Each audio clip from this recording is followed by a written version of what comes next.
Հայ-ամերիկյան առողջության կենտրոնում կարող եք անցնել կրծքագեղձի, վահանագեղձի, ներքին օրգանների եւ գինեկոլոգիական, ինչպես նաեւ բջջաբանական, հյուսվածքաբանական լաբորատոր ախտորոշիչ հետազոտություններ։ Գործում է նաեւ ստոմատոլոգիական կաբինետ։ Կենտրոնում իրականացվում են մամոգրաֆիկ, միջուկամագնիսային ռեզոնանսային, համակարգչային տոմոգրաֆիկ, ռենտգենաբանական հետազոտություններ, ինչպես նաեւ վիրահատական միջամտություններ։ Դուք կարող եք ստուգել նաեւ ձեր ոսկրերի խտությունը։ Ուշադրություն, կենտրոն կարող եք դիմել աղեստամոքսային խնդիրների դեպքում, իսկ սպասելն այստեղ հաճելի եւ աննկատ է անցնում։ Հայ-ամերիկյան առողջության կենտրոն։ Առողջ ընտանիքի հենասյունը առողջ կինն է։ Բարև Մեդինֆորմի բոլոր հեռուստադիտողներին, շատ հաճախ մենք ունենում ենք ձայնային տատանումներ, մեր ձայնալարերը ամբողջ օրը ունենում են տատանումներ, դրանք ապահովում են մեր ձայնի բարձրությունը, մաքրությունը եւ առհասարակ մեր ձայնը։ Ինչ է տեղի ունենում, երբ խախտվում են ձայնալարերի աշխատանքը, թեմայի շուրջ զրուցել եմ հրավիրել քիթկոկորտականջաբան, ֆոնիատր Էլիա Մուրադյանին։ Բարև բժշկուհի։ Բարև ձեզ։ Շնորհակալ եմ, որ Մեդինֆորմի հյուրն եք։ Ես նույնպես շնորհակալ եմ հրավերի համար։ Եվ այսպես ձայնի տատանումներ, ձայնի խռպոտություն, հաճախ նաև կին տղամարդու ձայնով կամ տղամարդ կնոջ ձայնով, այս ամենը շատ հետաքրքիր է իմանալ։ Սկսենք այն խնդիրներից, որոնք առաջինն են փչացնում մեր ձայնը, խզոց են ավելացնում, կտրվածք եւ հաճախ այսպես կոկորդը մաքրելով ասես, այո, մարդը խոսի։ Ինչ է տեղի ունենում այդ ժամանակ։ Խնդիրները իրականում շատ են, քանի որ մեր ձայնալարերը արձագանքում են օրգանիզմում գրեթե ցանկացած փոփոխության։ Նույն հորմոնային խնդիրները, նյարդային համակարգի խնդիրները, վանաձև գեղձի խնդիրները, ստամոքսաղիքային, շնչառական, սուրշնչառական վարակները եւ այլն բոլոր գրեթե օրգան համակարգերը ազդում են մեր ձայնալարերի վրա։ Բայց եթե այդ ամեն ինչի հետ մեկտեղ մենք նաեւ ունենում ենք ձայնի հիգիենայի խնդիրներ, ունենում ենք ջրային բալանսի խնդիրներ, ունենում ենք ձայնի օգտագործում առանց իրենց մասին հոգ տանելու եւ նաեւ վատ սովորություններ, ինչպիսիք են ալկոհոլի չարաշահումը, ծխելը, արդեն կունենանք ձայնի հետ կապված խնդիրներ, ու իրականում ձայնի հետ կապված խնդիրները շատ են ամենահասարակ սուր լարինգիտներից մինչև արդեն կոկորդի քաղցկեղներ։ Այն նշեցիք ձայնալարերի հիգիենա, ասես այս տերմինը առաջին անգամ ականջս ծագեց, այո։ Ինչ է նշանակում ձայնալարերի հիգիենա, ինչպես պետք է դա խնամել, չէ՞ որ մենք այն չենք զգում, չենք տեսնում եւ երբևէ այս խնամքի մասին չենք խոսել։ Ձայնի հիգիենան իրականում իրենից ներկայացնում է ձայնալարերի մասին հոգ տանելու, դա հատկապես այն մասնագետներին է վերաբերում, ովքեր գործի բերումով կամ ում աշխատանքի գործիքը հենց ձայնալարերն են, այսինքն դասախոսներ, ուսուցիչներ, այո, բանախոսներ, հասարակական գործիչներ, հաղորդավարներ, երգիչներ, վոկալիստներ, վոկալի ուսուցիչներ, ովքեր գործի բերումով շատ են օգտագործում իրենց գործը հենց խոսելն է։ Այո։ Հիգիենան իրանից շատ բարդ բան չի ներկայացնում, կանոնները այսպիսին են, փորձել մաքսիմալ չտանջել ձայնալարերը, հատկապես սուրշնչառական վարակների ժամանակ։ Պետք է հասկանանք, որ մի քանի օր դադար է պետք ձայնալարերին, որպեսզի օրգանիզմի կազդուրման հետ նաև վերականգնվեն ձայնը եւ ձայնալարերն ու կոկորդի մկանները։ Պետք է adekvat հիդրատացնել, այսինքն մեր ջրային բալանսը շատ կարեւոր է նաև ձայնալարերի համար։ Պետք է հասկանալ օդի խոնավությունը, նորմալ ջերմաստիճանը, ինչը նորմայում պետք է լինի 45-ից 65% օդի խոնավություն եւ մինչեւ 21 աստիճան ջերմաստիճան սենյակում, որտեղ մենք աշխատում ենք, որտեղ երգում ենք, դասախոսություն ենք վարում, բայց Հայաստանում կամ շատ բարձր ջերմաստիճանը նույն մեր տներում մենք սիրում ենք մինչև 30 աստիճան ջեռուցել, կամ շատ ցածր է արդեն հաստատություններում։ Օդի աղտոտվածությունն է շատ մեծ դեր կատարում մեր ձայնալարերի։ Իսկ այ կերակրափողի կոկորդի ողողումները, ասես, կարող են նպաստել մաքրման։ Կերակրափողի ողողումները այդպիսի հասկացություն չեմ տիրապետում, բայց գոյություն ունի ստամոքս կերակրափողային ռեֆլյուքս, այսինքն երբ ստամոքսահյութը արտանետվում է ավելի վերև գտնվող օրգաններ, այդ թվում նաև կոկորդ, որը առաջացնում է ձայնի խռպոտություն, նշում են բարձր նոտաներում անհարմարություն, ձայնալարերը շուտ են հոգնում, շուտ է կտրվում ձայնը, անընդհատ ուզում են ջուր խմել, նման գանգատներ կարող է առաջացնել հենց հենց տամոքս կերակրափողային ռեֆլյուքսը, իսկ կոկորդի ողողումները իրականում դեպի ձայնալարեր չեն հասնում, այնպես որ դա անիմաստ խնամք ինքը խոնավեցնում է հենց ըմպանի լորձաթաղանթը, բայց ձայնալարերը, այո, մի հետաքրքիր բան, որ ձայնալարերը երբ ասես փչանում են, խզվում է ձայնը, դա շատ հազվադեպ, որ վերականգնվում է, եթե արդեն շատ է խորացել խնդիրը։ Կա այդպիսի դեպք, երբ իսկապես այլևս հնարավոր չի, անդառնալի է ձայնի վերականգնումը։ Գրեթե բոլոր դեպքերում, երբ բուժառուները դիմում են ժամանակին, հնարավոր է լինում կարգավորել ձայնը, խզվածությունը եւ խռպոտությունը վերացնել։ Ինչ է նշանակում ժամանակին, դա խռպոտության առաջացման մինչև 10 օրն է, այսինքն եթե մենք գոնե, լավ, 10 օրը շատ եմ ասում մեր հասարակության օրը, գոնե 1 ամիս, եթե դիմում են մասնագետի ու գրագետ բուժում են ստանում, ձայնը վերականգնվում է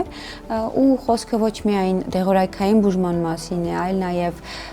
այսպես ասած վարժությունների, ֆոնոպեդիայի մասին է, ու կարող է լինել նաև վիրահատական բուժում, ինչու՞ չէ, որից հետո եւս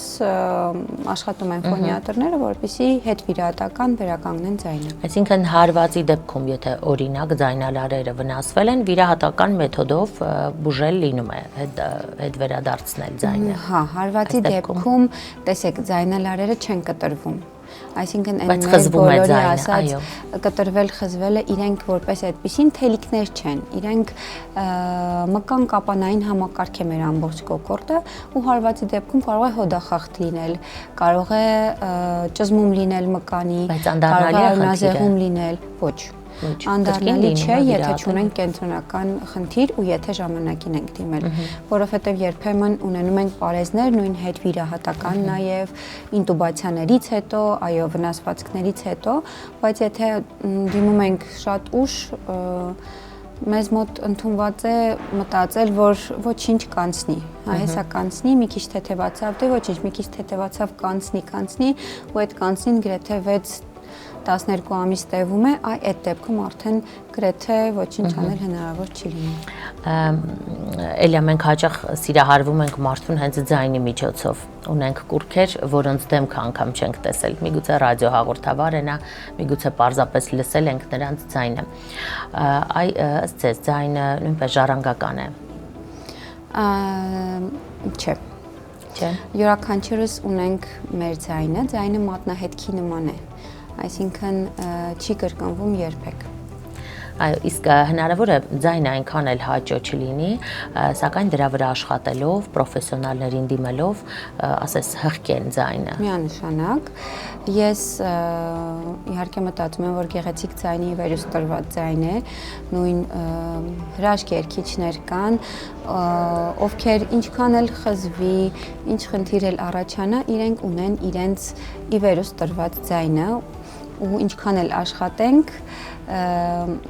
այն մյուսներին, այսպես ասած, չենք ստանա այն ձայնը, որը ունի օրինակ Սելին Դիոնը։ Բայց այո, ֆոնոպեդները, գրագետ վոկալիստները երբ աշխատում են, միանշանակ ձայնը ավելի գեղեցիկ է դառնում, ավելի հղկվում է ու միանում է նաև տարին մեկ անգամ պարտադիր ֆոնիատրի կոնսուլտացիան, որն էլ ավելի երկար առողջ ձայնի գրավականն է։ Այդ կոնսուլտացիան ինչպես է կատարվում, ինչ ախտորոշման միջոցով։ Մենք դե իհարկե լսում ենք պացիենտին, շատ են լինում, որ առանց գանգատների ուղղակի հերթական այցին են գալիս, որպեսզի